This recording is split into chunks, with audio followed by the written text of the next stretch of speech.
Assalamualaikum warahmatullahi wabarakatuh. Good afternoon everyone. I'm Ainena Rahmia Fitri from Group 8. In this opportunity, we are going to explain about textual pragmatics and equivalence. The first material will be delivered by Siti Alifah Tunisa. Next, continue to Ajeng Dwi Kusmayanti, and finally by me.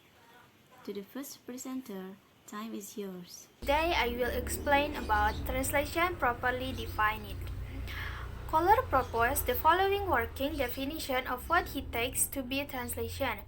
Between the resultant text in L2 and the ST in L1, there exists a relationship which can be defined as a translational or equivalence relation.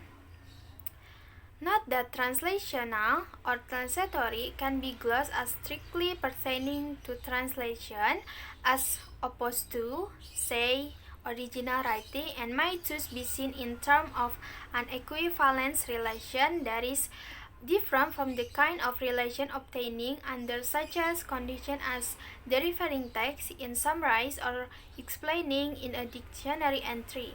We are still not told what equivalent is, but it is clear that translations are produced under conditions different from those obtaining in form of writing. The translator confront and resolve a number of problems not likely to feature in original writing and vice versa. In translation, these limitations have a great deal to do with the need to reconcile differences in linguistic code, cultural values, the world, and how it is perceived, style, and aesthetic. And then the next slide is language-oriented versus parole-oriented equivalence.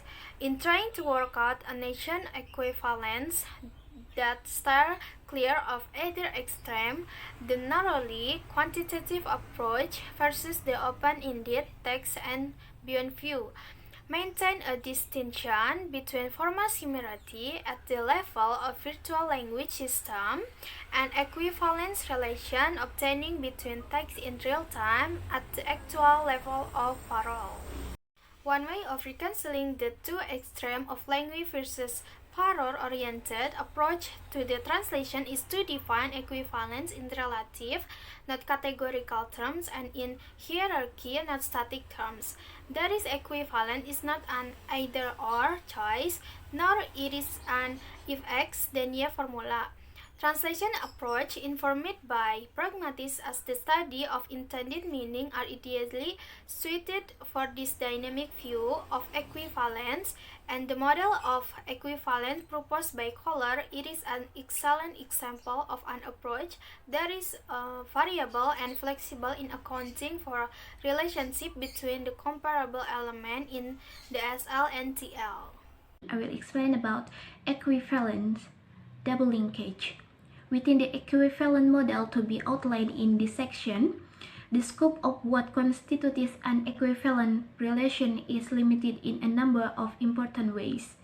Kohler 1995 views equivalence as a process contained on the one hand by the influence of a variety of potentially conflicting SL or TL linguistic textual and extra-textual factors and circumstance, and on the other by the rule of the historical cultural conditions under which texts and their translation are produced and received.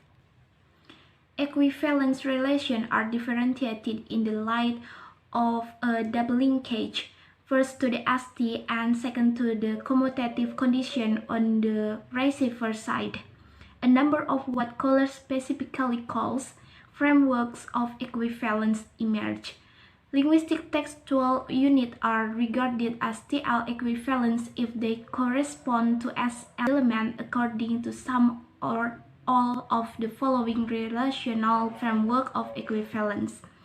These frames of reference are hierarchical in that each type of equivalence and the level of language at which translation equivalence is assigned down to a subsum.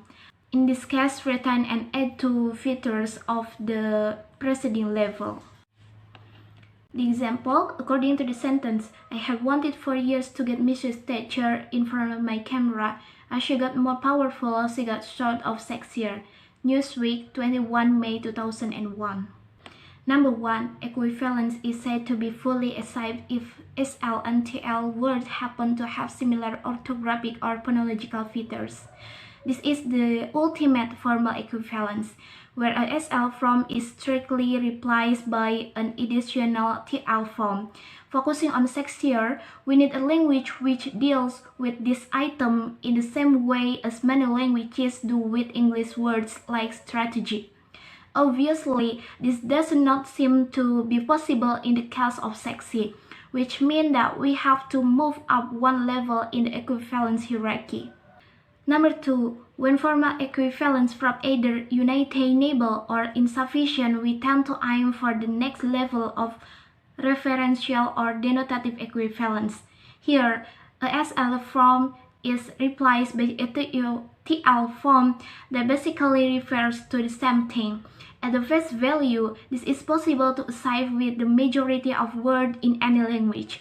The new situation can conceivably afford this level equivalence in any language, with the relationship of sex and sexy highlighted. Number 3. For a variety of linguistic, rhetorical, and cultural reasons, the referential option may not do justice to sexy in the case of the teacher text. The denotative rendering may, as it certainly does in the case of Arabic, convey something like pornographic if used on its own or trigger different association in the mind of speakers of the two languages. In such cases, we should see equivalence at the next higher level of similarity of association.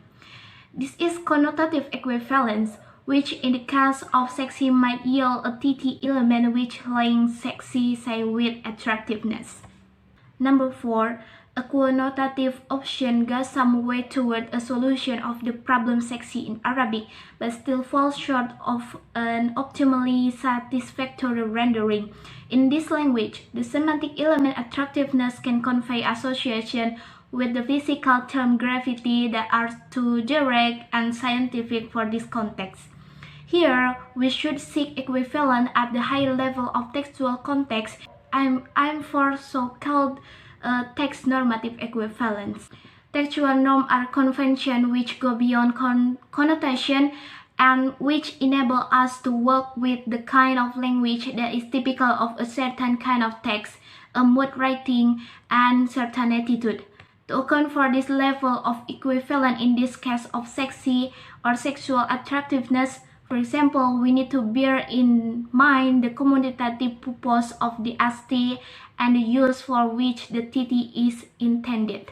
This is the point of the quote which, in this context, is perhaps to do with the incongruity emanating from the association of Iron Lady with the sexy. To achieve this level of equivalence in the case of sexy, we might need to A. Jettison sexual and modify sexual attractiveness in favor of something like attractive femininity, and B. Gloss the translation with something like so to speak, which a way also capture the ST sort of intended by the speaker as an apology for being too explicit with use of language, asking to saying for want of a better word. Decision making. A saving equivalence then involves a complex decision-making process which the Leipzig-based translation theorist J.I. Levy, 1967, defined in terms of move as in a game of chess and choices to make the several alternatives. In doing any kind of translation, there will always be a problem and a number of possibilities. At every stage of the translation process, choices are made and this obviously influence subsequent choices.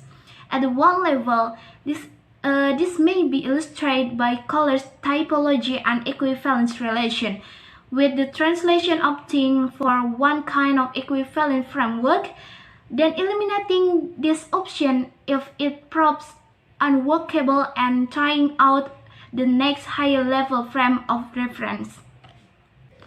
Like all matters to do with text in context, however, translation decisions are rarely, if ever, so straightforward and sequential. They tend to be highly complex and, as Scholar intended his relational framework to be, hierarchical. The hierarchy is in fact interactive in the sense that one progresses through the text. One can come back again and again to decisions already taken, reviewing and altering them. Here, I would like to explain a little bit about what motivates translator and textual pragmatics. What motivates translator decision making? First is aesthetic.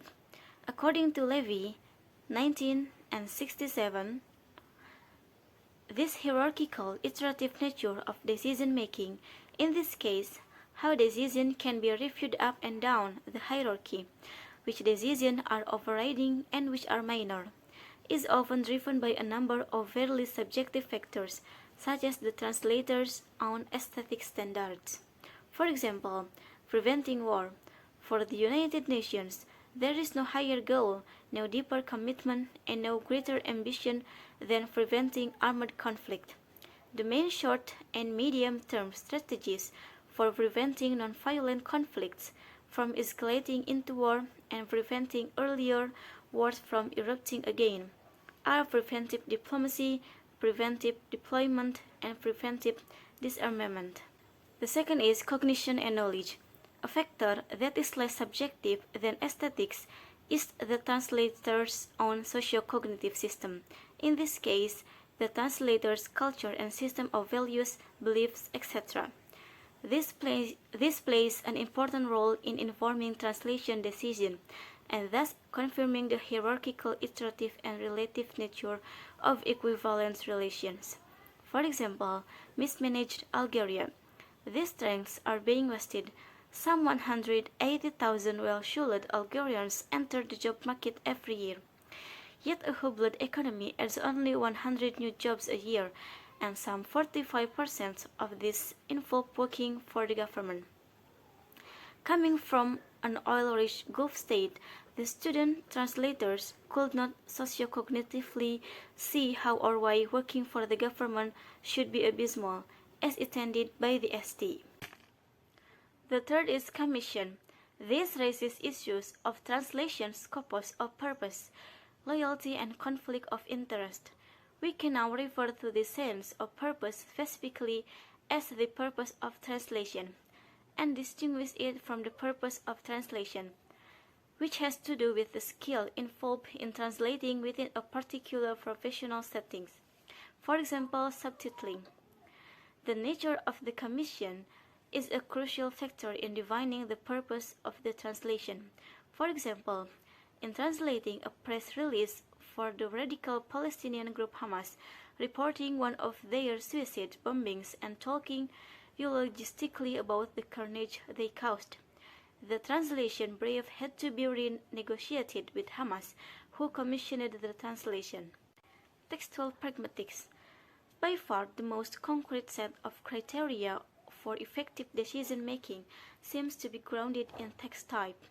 Linguist and translation theorist Robert D.B. Augrande sees equivalence relations in terms of the translation generally being a valid representative of the original in the communicative act in question.